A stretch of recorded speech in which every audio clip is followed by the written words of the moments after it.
How you doing, guys? Today we are working on the AEN again. Still waiting for parts to come in for my magneto. Once those come in, then we'll go ahead, put this all back together, and we'll install it on the engine and time it and all that stuff. So while the parts are coming, I am going to start working on the carburetor. The carburetor is a cast iron. This is actually the original carburetor off the engine. Cast iron Zenith carburetor. This is the exact same one. It is an L4BAD 11595, and that is exactly the same number that's on the original carburetor, which is right there. L4, is it a B or an 8? Sorry, let me check. A B. Looks like a B to me. B or an 8. But anyways, it's the same exact numbers. So they're exactly the same carburetor. This carburetor is off a parts engine that I got years ago. Obviously, it's a later model Zenith carburetor, made out of aluminum. And, you know, if this was a good carburetor, it would work on this engine, but we're not using it. This is the original carburetor, like I said, and you can see it's had a better life. Look at the inside of that thing. Ooh, dear God.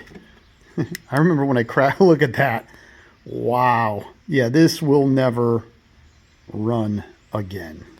So that put me on the hunt for a new one, or a better carburetor, and I was lucky enough to find this one. Now, I have cleaned it and I glass beaded it, but this one, as you can tell, is pretty darn mint inside. All the passages are cleaned out.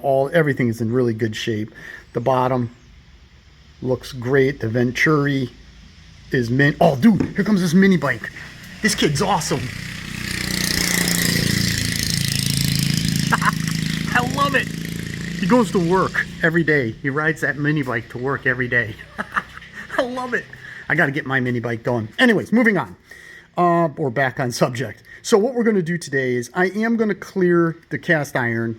So I'm going to clean this off, tape it off, give it a light coat of clear so that way it kind of matches the intake. And then we're going to bust out the rebuild kit. This basically has everything in it except for a main jet needle, which goes in the base of the bowl, okay? And it doesn't have all the little jets that go in. I do have all those jets, or I do have a good set of used jets in this bucket, which I'll open and pull out. I got to clean them all, and then we'll go ahead and reinstall it. So for right now, let me go ahead and wipe this down, and let me go ahead and tape it off, put a light coat of clear, that'll dry, and then we'll start putting all the shafts and everything all back together. That came out pretty nice. I'll just let that go ahead and dry, and I'm going to jump on cleaning up the jets. Now, these are all the parts that are needed to put this Zenith carburetor back together. So a couple of the parts are used. I took them out of the carburetor, cleaned them, and I'm going to put them back in. Other parts are coming from the kit. In general, I glass beaded and cleared and cleaned and cleared the body. Glass beaded the end of the choke shaft, the choke lever, I guess you would call it, the throttle shaft, the throttle lever. I also glass beaded and cleared the rod that goes from the throttle shaft to the governor. Cleaned and polished the float. So in general, this is how it's laid out. I'm reusing the main jet, but putting a new fiber washer. This is a new main jet needle and a new fiber washer for that. This is I forgot what the heck this thing is called. It's like another vent jet or something like that. It goes right into the center of the carburetor. This is being reused and a new fiber washer. This is the vent for the float bowl. We'll put that in there. This is the idle jet right there, cleaned and reused. So reusing the main jet, cleaned and reused, clean and reused, clean and reused. Idle jet, clean and reused. New idle mixing screw, reusing the spring. These are the seals and the retainers for the throttle shaft. We have a new needle and seat fiber washer and pin for the float. Main gasket is new. Drain plug being reused. Reusing the throttle plate. These are the throttle screws, throttle plate screws that go on there. Reusing the choke spring, the return spring, as well as reusing the shaft, springs, plate, lever, nut. Okay, and then the opposing for the spring, the choke spring, we have the retainer and the bushing already cleared and in place. I just got to tighten it down. These four screws hold the carburetor halves together.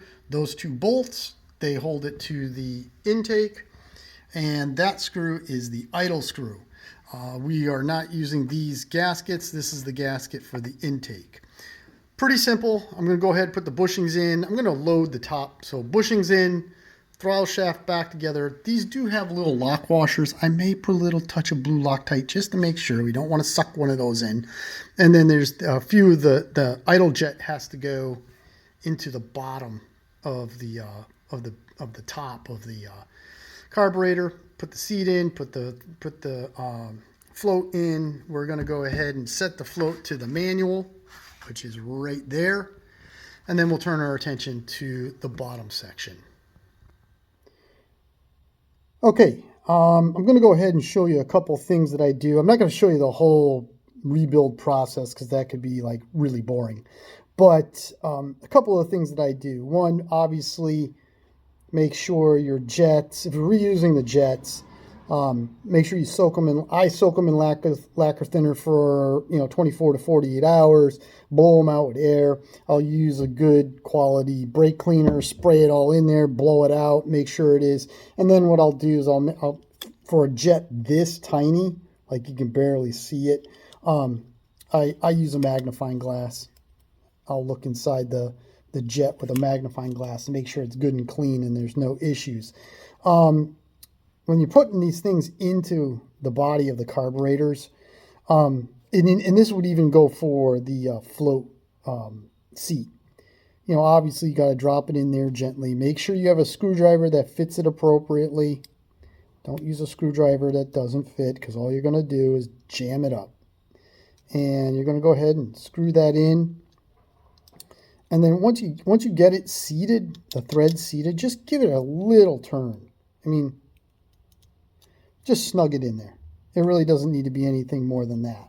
So I'm going to go ahead and I've installed the idle jet. That's in there. I'm going to go ahead and install the float seat and get that ready to go. The next thing I'm going to do is going to go ahead and install the bushings, these little rubber seals. They just press fit in there. I'll put a little WD-40 on them. Number one, to lube the shaft, and two, just to help these get in there. And then I'll use a socket to just kind of lightly tap and evenly this retaining washer into place. From there, we'll go ahead and get the float together, the needle, the float, and get that all set.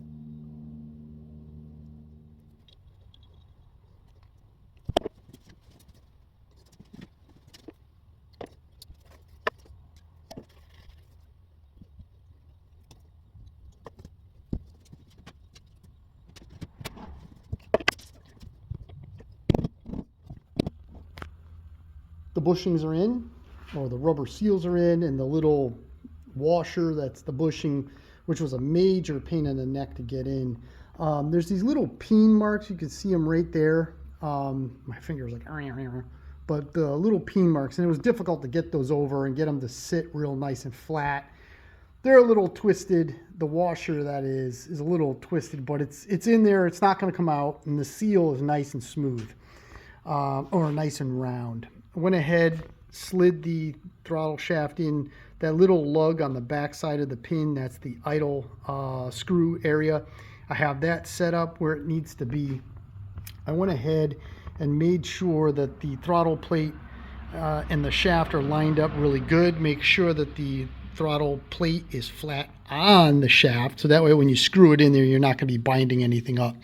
Screws are clean, shaft's clean. I'm going to get just a little touch of blue Loctite.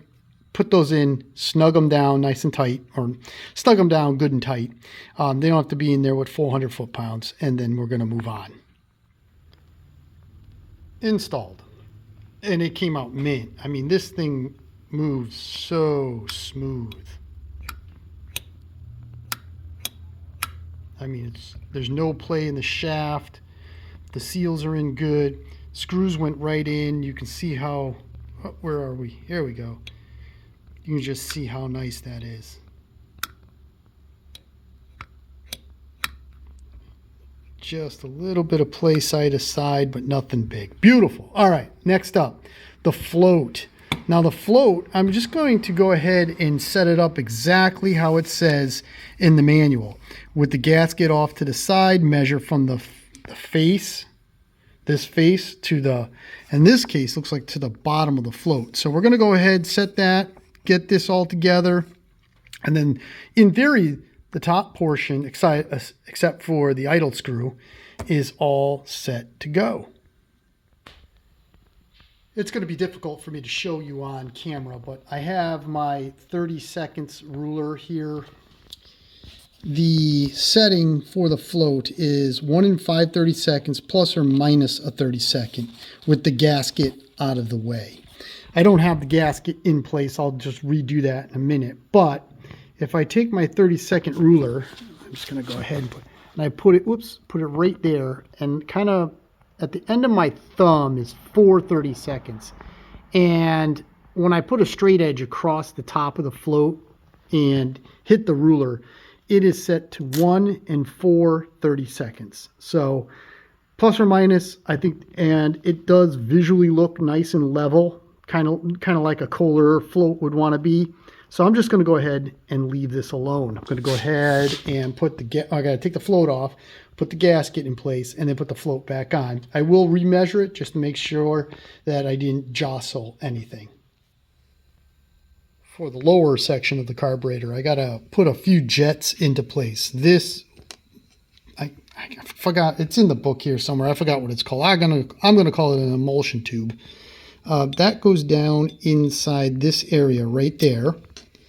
This is the float vent jet, and it goes right there down into that threaded area. This is the main jet, and that gets screwed in. Whoops, we don't want this stuff falling on the floor. Stay right there, thank you. And that gets screwed in down in there, way down in there, okay? Because this upper thread portion is for the main jet needle.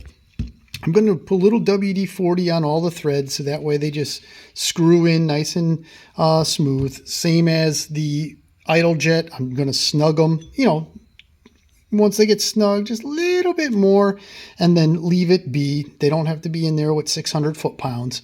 Then the next thing I'm going to do is I'm going to go ahead and slide the choke shaft in, and this little piece right here corresponds with the spring retainer on this. It slides in this way.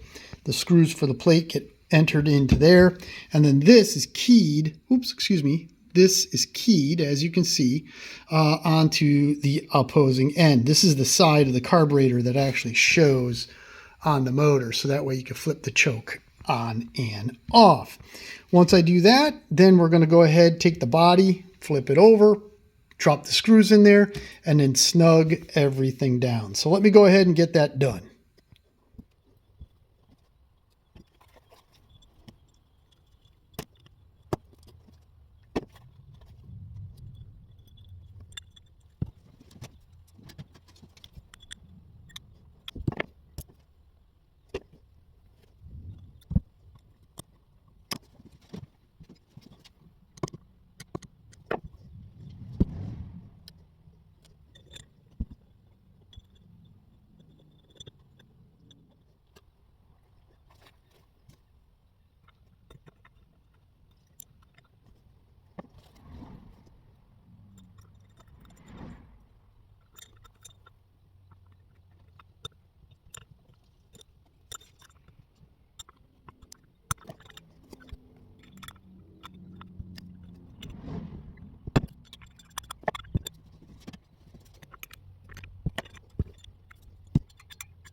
That came out pretty good. The choke works as it should. Right now it is in the closed positions, so the spring is holding pressure, but then if I just go like this, there it's open, closed, open, closed. It's got a good click to it. So that should work just fine. Next up, going to take the lower section, flip it over, drop it on the top section, get the 4 screws, tighten those down, and hopefully everything will line up and not cause a problem.